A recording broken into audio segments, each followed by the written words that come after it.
সবাই খুব ভালো আছো আর আমিও খুব ভালো আছি। এখন বাজে দুপুরে 1টা কিংবা 1:30 এরকমই হবে, আমার ঠিক টাইমটা মনে পড়ছে না। তো আমি নিয়ে চলে আসলাম আবারও নতুন একটা ব্লগ। সকাল থেকে ব্লগ কিছুই শুরু করিনি, গরমে না কোনো কিছু করতে ইচ্ছা করছিল না। এই কদিন বৃষ্টিতে মাথা খারাপ হয়ে যাচ্ছিল, আর এখন দুদিন ধরে এতটা কড়া রোদ্দুর উঠছে যে কি বলবো, আর এত পরিমাণে গরম যে থাকাই যাচ্ছে না। তো এখন সব কাজ কমপ্লিট হয়ে গেছে, শুধু বাসন মাজাটা বাকি আছে। খাওয়া দাওয়া হয়ে গেছে, তাই ভাবলাম যে না, এখন ভিডিওটা শুরুই করি।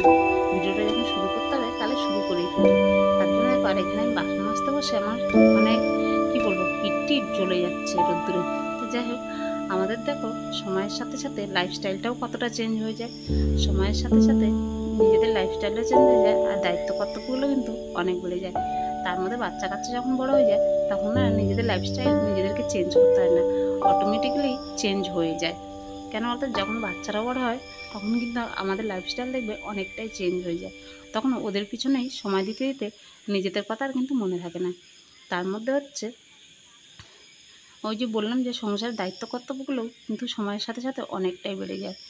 এখন যেহেতু আমার দেওর ওই ডাক্তার দেখে এসছে, আর ওর খাবার কিন্তু অনেক রেস্ট্রিকশন দিয়েছে। তো সেই খাবার দাবার মেনে খাওয়ানো, সময় সময় সব কিছু ওকে গুছিয়ে দেওয়া, এটা কিন্তু অনেক বড় একটা দায়িত্বের মধ্যে পড়ে গেছে আমার এখন। আর এই কাজটা, এই দায়ভারটা কিন্তু আমাকেই নিতে লাগবে।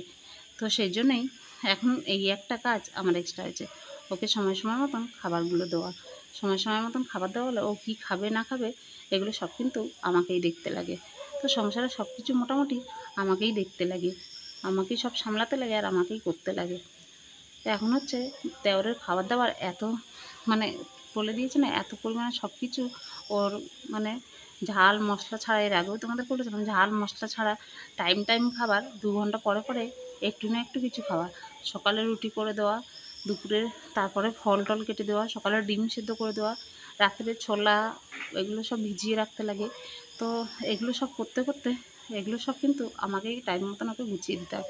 কেন, যেহেতু ডাক্তার বলেছে আর এই জিনিসটা মেনে চলতে হবে, নাহলে কিন্তু পরে মুশকিল হবে যদি ঠিক মতন মেনে না চলে। কেন, যেহেতু ওর আলসার হয়েছে আর লিভারে ফ্যাটও জমেছে, তো তার জন্য ডাক্তার একদম ডায়েট চার্ট করে দিয়েছে যে ওইভাবেই ডায়েট চার্টটা চালাতে হবে, ওর ওইভাবেই করতে হবে। তা যাই হোক, এগুলো তো করতে হবে, বাড়ির বউ যখন হয়েছি তো সবার ভালো মন্দটা আমারই দেখার কর্তব্য, আর আমারই দায়িত্বের মধ্যে পড়ে। তো দেখো, তারপর বাসন টাসন মাজা হয়ে গেল, এখন হচ্ছে বোতলগুলো ধুয়ে নিচ্ছি। যে কটা বোতল খালি ছিল, ওই 3-4টে বোতল খালি ছিল, 3-4টে বোতলই ধুয়ে নিলাম। দেখো বোতলগুলো ভিতরটা লাল হয়ে গেছিলো, আর ওই ঢাকনা লাগানো থাকে মুখগুলো না, মুখগুলো শ্যাওলা শ্যাওলা জমে গেছিলো। তো ওগুলো ধুয়ে নিলাম। আর এখন দেখো এই যে কিছু শাকসবজি নিয়ে আসছে, তো এখন হচ্ছে শাকসবজিগুলো তুলে নেবো। আর এখন দেখো কোয়াশ, চিচিঙ্গে, তারপরে কি বলে ওগুলো, গাজর, এগুলোই নিয়ে আসে বেশি। কেন, এগুলোই ওকে খেতে হবে, ও আলু টালু বেশি খেতে পারবে না, যেহেতু সুগারটাও আছে সঙ্গে। আমার দেওরের সুগার সবার আছে, তোমাদের দাদার আছে, আমার দেওরের আছে, আমার ভাসুরের আছে। সুগারটা আমাদের বাড়িতে সবারই আছে, সবার বলতে ওই ওদের 3 ভাই। তো এই জন্য আলুটা বেশি খেতে চায় না। এখন হচ্ছে ওকে এই চিচিঙ্গে ভাজা, কুয়াশ ভাজা, বরবটি ভাজা, এগুলো দিয়ে দুবেলা রুটি দিচ্ছি। তো ওকে এখন একবেলা ভাত আর দুবেলা রুটি, তো এই হচ্ছে ওর খাওয়া দাওয়া। আর এখানে দেখো আমি একটু হোয়াইট সিমেন্ট মেখে নিচ্ছি। কেন বলো তো, এখন একটু মিস্ত্রির কাজ করব। তো চলো, বললাম না সব কিছু আমাকেই দেখভাল করতে হয়, আর আমাকে আমার জিনিসটা বুঝে নিতে হয় সব কিছু। তো যাই হোক, এই যে দেখো এখানে এই যে এই জয়েন্টটা হোয়াইট সিমেন্ট দিয়ে রেখেছিলাম, আর অনেক কদিন ধরে খুলে গেছে, সিমেন্টগুলো উঠে গেছে, গিয়ে না নিচ এইখান থেকে জলগুলো ঢুকে ঢুকে নিচের কাঠটা নষ্ট হয়ে যাচ্ছে, প্লাইবোর্ডটা। তো আমি বুঝতে পারছিলাম না এতদিন যে সিলিন্ডারের ওখান থেকে এত জল বেরোচ্ছে কেন, প্লাইবোর্ডটা পুরো পচে গেছে। এত টাকা দিয়ে জিনিস করে জিনিসগুলো নষ্ট হয়ে গেলে কতটা কষ্ট লাগে বলো তো।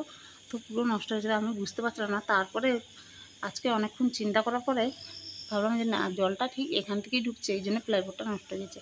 যাই ওই যে বেসিনের চারদিক দিয়ে হোয়াইট সিমেন্টটা লাগিয়ে দিলাম। আর এখানে দেখো টাইলসটা ফেটে গেছিলো, এখানেও একটু লাগিয়ে দিলাম, দিয়ে টাইলসের টুকরোটা যেটুকু ছিল সেটুকু বসে দিলাম। আর জয়েন্টের যে জায়গাগুলো খুলে গেছে সেই জায়গাগুলো হোয়াইট সিমেন্ট লাগিয়ে দিচ্ছি, তাহলে অতটা দেখতেও বাজে লাগবে না, আর জিনিসটাও তাড়াতাড়ি নষ্ট হবে না। কেন হাতগুলো এরকম শুধু একা একা কাঁপতেছে কেন? আর ওই ছেলেটা মানে সে কি করতেছিল, টিফিন ছুড়াছুড়ি করতেছিল ক্লাসে, ওর টিফিন নিয়ে, মানে ওর পাশে ওর বন্ধুর টিফিন নিয়ে, ঠিক আছে। তারপর ওর ব্যাগে নাকি ওরা করছে, কেউ ওকে সাইকো বলছে।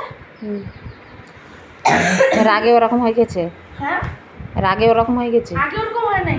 বললাম রাগে। হ্যাঁ বোধ হয়, ঠিক আছে। হুম। এরকম হাত কাঁপতেছে, শুধু বসে থাকতে পারছে না, এরকম হাত কাঁপতেছে, এরকম অবস্থা।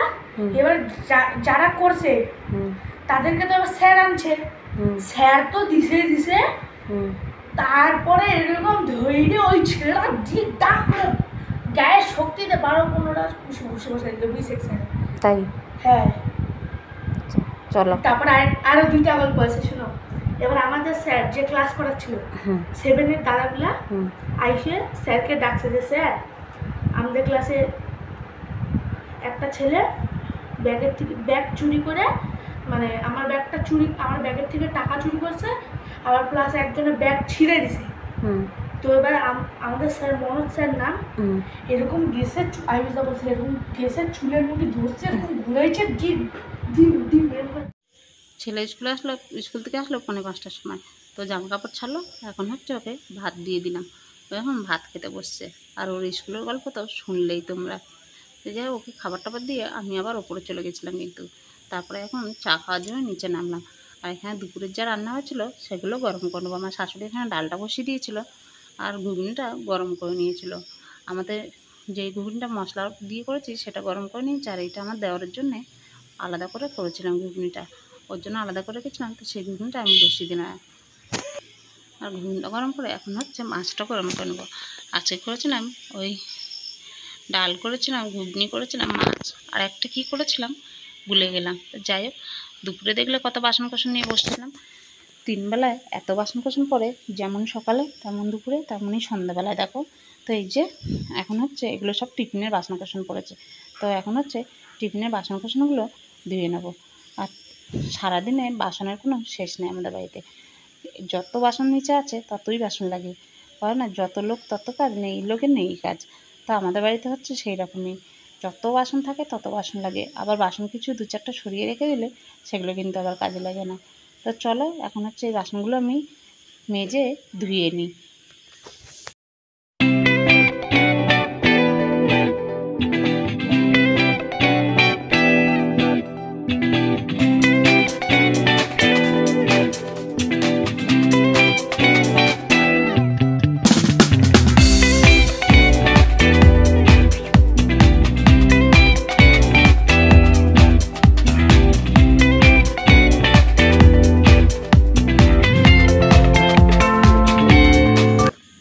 বাসনগুলো আমার ধোয়া শেষ, আর সকালবেলা আটার টিনটা ধুয়ে দিয়েছিলাম। আটা শেষ হয়ে গেছিলো, তোমাদের দাদাকে বলেছিলাম আটা আনতে। তো অফিস থেকে আসার সময় এই যে আটাটা নিয়ে এসছে, এখন হচ্ছে আমি আটাটা ঢেলে নিচ্ছি। আগে গম পেতাম, বাড়িতে ধুয়ে শুকিয়ে তারপরে গমটা ভাঙতাম। আর এখন হচ্ছে গম যেহেতু পাই না রেশনে, তার জন্যই আটা কিনে আনতে হয়। এই জন্য আটা কিনে নিয়ে স্লাটটা দিয়ে না। আর এখন হচ্ছে দেখো রুটি করে নেবো। রুটিটা করবো দেওরের জন্যে, ছেলে খাবে, ছেলে আর দেওর দুজনেই খাবে। তো ছেলে খেতেও পারে আবার নাও খেতে পারে। তো করে রাখি, দেখি ওই 7-8টা মতন রুটি করলেই হয়ে যাবে দুজনে। 7-8টাও রুটি লাগবে না, 6টা রুটি করলেই ফাটাফাটি। ওর কাকু 2 থেকে 3টে খাবে আর আমার ছেলে হয়তো 3টে খাবে। তো যাই হোক করে এখানে রুটিটা করে নিচ্ছি। আর আজকে যেহেতু তরকারিটা করা আছে, ঘুগনি আছে, মোচার ঘন্ট করেছিলাম, তোমাদেরকে বললাম না। আর একটা কী করেছিলাম, তো ঘুগনি আছে আর মোচার ঘন্ট আছে, তো সেটা দিয়েই খেয়ে নেবে বললো। আর না থাকলে এখন আবার রুটির জন্য কিছু একটা ভাজা করতে লাগতো, হয় বরবটি ভাজা, নয় চিচিঙে ভাজা, যাই হোক একটা কিছু করতে লাগতো। আর সত্যি কথা বলতে কী বলতো, এই গরমে না রান্নাঘরে ভীষণই কষ্ট হয়, রান্নাঘরে থাকা যায় না। আর আমার এতটা পরিমাণে ঘাম হয় না, আমি যদি 2 মিনিটের জন্য রান্নাঘরে ঢুকি তাহলেও একদম ঘেমে ভিজে যায় পুরো। আর সকালে সেই অতক্ষণ রান্নাঘরে থাকা, তারপরে হচ্ছে আবার বিকালবেলায় রান্নাঘরে ঢোকা, সত্যি খুবই কষ্ট। যারা রান্নাঘরে থাকে এই গরমে তারা বুঝতে পারে। তার মধ্যে আমার রান্নাঘরের জানলাটা খুলতে পারি না। রান্নাঘরের জানলা খুললে গ্যাসে হাওয়া লাগে, রান্না করতে দেরি হয়। আর গ্যাসটারও যে কী হয়েছে মানে বুঝতেও পারি না। দেখো এই যে গ্যাসটাতে রুটি সেঁকছি ওটারও ফ্লেমটা কমে গেছে, মাঝখানের গ্যাসটা ঠিক আছে, আর এই সাইডের গ্যাসটা তো একদমই জ্বলে না। তো ওই গ্যাসের ওভেনটা ভাবছি চেঞ্জ করে নেবো। এখন এটাকে ঠিক করাতে গেলে এর পিছনে অনেকটা পয়সা খরচা করতে হবে। তো আগের যে স্টিলের ওভেনগুলো আছে সেগুলোই ভাবছি একটা লাগিয়ে নেবো এখন।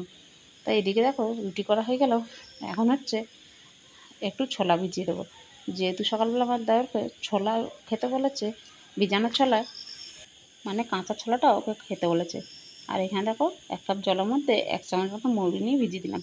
ওকে কাঁচা ছোলা আর সকালবেলা মৌরি কিংবা আদা না হলে মেথি যে কোনো একটা ভিজিয়ে জল খেতে বলেছে। রাত্রে ভিজিয়ে রাখতে, ওইটা সকালে জল খেতে। তো এখন হচ্ছে এগুলো সব আমি ভিজিয়ে ঢাকা দিয়ে রেখে দেবো। কালকের আবার সকালে মৌরিটা ছেঁকে ওকে জলটা দেবো। তো চলো এগুলো আমি সব ঢাকা দিয়ে গুছিয়ে রেখে দিই।